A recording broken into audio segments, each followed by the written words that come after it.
En défense, l'Union du fleuve Mano, en collaboration avec le ministère de l'Intégration africaine et le ministère de la Défense, vient de mettre un terme à la réunion des chefs d'état-major généraux des pays membres du fleuve Mano. Cette réunion avait pour thème élaboration du plan d'opérationnalisation de la stratégie de paix et sécurité de l'Union du fleuve Mano. C'est la cité de Grand Bassam qui a abrité cette rencontre à Boussanogo. Réunis les chefs d'état-major généraux des armées des pays membres de l'Union du fleuve Mano et leurs hauts responsables des opérations de défense et de sécurité pour définir et adopter un plan d'opérationnalisation du cadre stratégique sous-régional de l'Union du fleuve Mano sur la paix et la sécurité.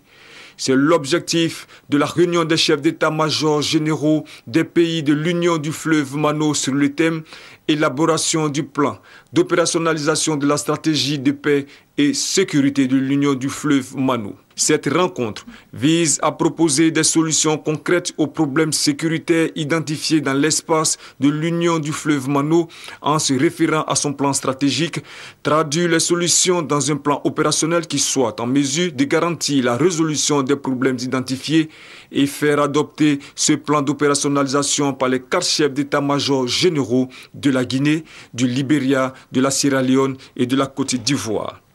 Les enjeux et les défis à relever face aux menaces émergentes constituent une préoccupation majeure pour nos chefs d'État. Parce que ce sont environ 5000 km de frontières, 45 millions d'habitants et 300 ans d'histoire commune que nous partageons pour le bonheur de nos peuples respectifs.